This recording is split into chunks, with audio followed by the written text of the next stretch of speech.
এটা অধিকার তোমাদের খাওয়ার আছে, তোমরা খাবা। এই বাজারকে যেসব দালালের আছেন, আপনারা খুব সহজেই এই ছেলেদের অধিকারের জায়গা দখল করবেন না।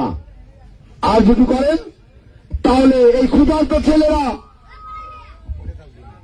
আর যদি এই বাজার ঘাট না খেতে পারে সরকারের লিজ দেবে।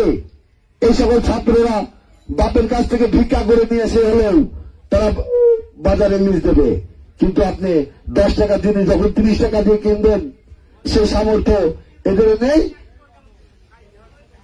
এরা খেতে পারবে না। এটা আপনাদের এই অধিকারকে দিচ্ছে। আপনারা যদি দেশের জন্য কাজ করতেন, আন্দোলন সংগ্রাম করতেন, রাজপথে যেতেন, বুঝতাম আপনাদের অধিকার আছে। যারা গিয়েছেন আপনারা পাবেন। আপনাদেরকে দাঁত দিয়ে এই সকল ছেলেরা খেতে চাইনি, আপনাদের সাথে করে রেখেই খুব অল্প ইজারা দিয়ে এরা আপাতত জীবনটা বাঁচাবে।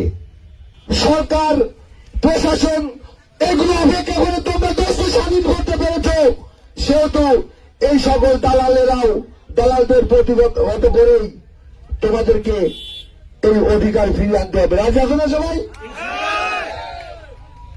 আমি দলের ঊর্ধ্বতম কর্মকর্তাদের দৃষ্টি আকর্ষণ করছি যে আজকে যে সকল ছাত্র নির্যাতিত, যে সকল আন্দোলনকারী ভাত পাচ্ছে না, যে সকল আন্দোলনকারী আজকে টাকার অভাবে বেরোতে পারছে না, আপনারা অবশ্যই এই সকল ছাত্র, এই সকল কর্মী, এই সকল দলপ্রেমী মানুষদের দিকে লক্ষ্য রাখবেন।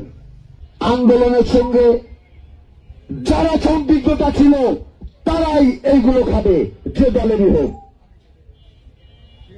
আমরা চাই যে তারা দুর্দিনে দেশের জন্য কাজ করেছেন, এই ফ্যাসি সরকার সরানোর জন্য জীবনকে বিসর্জন দিতে চেয়েছেন, সে যে দলের হোক তার অধিকার আছে খাওয়ার, সে খাবে। আপনি খাবেন না, কারণ আপনি কোনো জায়গায় যাননি। আর যদি যান তোমরা পারবে না এদেরকে প্রতিহত করতে। প্রতিহত করে তোমাদের অধিকার তোমরা আদায় করে নেবে এবং দলকে সুসংগঠিত করবে, এবং যাতে সুশৃঙ্খলার সঙ্গে বাজার চলে সেদিকে লক্ষ্য দৃষ্টি দেবে, এবং যারা দুর্নীতি করেছে তাদেরকে সাথে নিয়ে বাজারের সমস্ত কাজ করবে।